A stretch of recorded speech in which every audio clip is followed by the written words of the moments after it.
Let's discuss the second commandment according to the oldest, that is the Jewish enumeration of the Ten Commandments. In Christian tradition, it's the first commandment. The most common translation begins, "You shall have no other gods before me." The commandment then goes on to prohibit both making idols and worshiping idols. Most people, when they think of this commandment, understandably think that it only prohibits the worship of idols and the worship of gods, such as the ancient pagan gods of rain, of fertility, all the other nature gods, and chief gods, such as the Roman Jupiter and the Greek Zeus. However, there is a major problem with this understanding of the commandment. Since no one today worships these gods, let alone worships idols made of stone, most people think that this commandment is irrelevant to modern life. The irony, however, is that this commandment is not only relevant to modern life, it is in many ways the mother of all the other commandments. Why is it so relevant today? Because today we have as many false gods as the ancients did. And why is it the mother of all the other commandments? Because if we identify false gods and avoid worshiping them, we will eliminate one of the greatest barriers to a good world, false gods. So let's begin by defining a false god. The point of biblical monotheism is that there is only one God, and that only this God, the creator of the universe, who demands that we keep these 10 commandments, is to be worshipped. Why? First, because one God means one human race. Only if we all have the same creator or father, as it were, are we all brothers and sisters. Second, having the same parent also means that no person or group is intrinsically more valuable than any other. And third, one God means one moral standard for all people. If God declares murder wrong, it is wrong for everyone, and you can't go to another God for another moral standard. When anything else is worshipped, bad things result.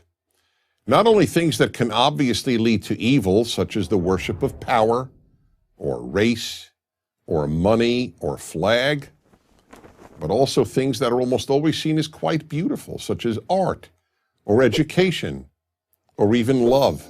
Yes, any of these often wonderful things, when worshipped, can lead to terrible results. Take art. Many of the cruelest humans in history loved beautiful music and art. But as a music lover, I learned early in life the sad fact that great music can be used to inspire people to follow evil just as much as it can be used to inspire people to do good. The great Hollywood director Stanley Kubrick vividly made this point in his classic 1971 film, A Clockwork Orange. In it, men rape and murder, while classical music plays in the background. Take education. We all recognize how important education can be, from preparing people to be able to find work to understanding the world.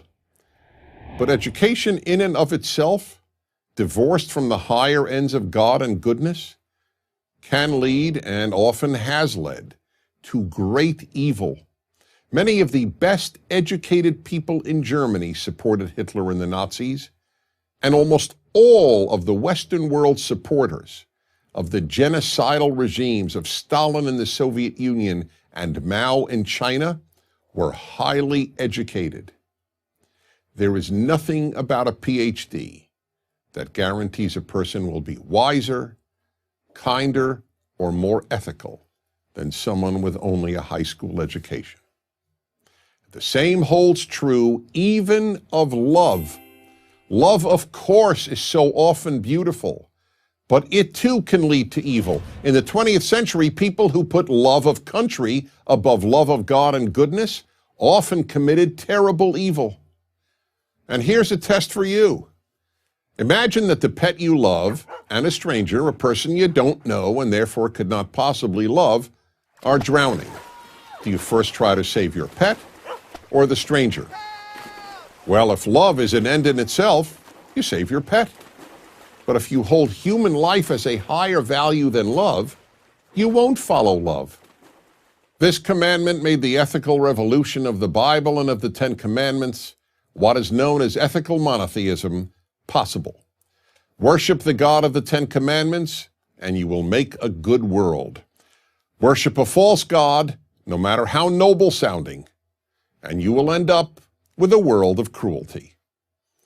I'm Dennis Prager. Join Prager University, subscribe to our YouTube channel, and sign up for free at prageru.com.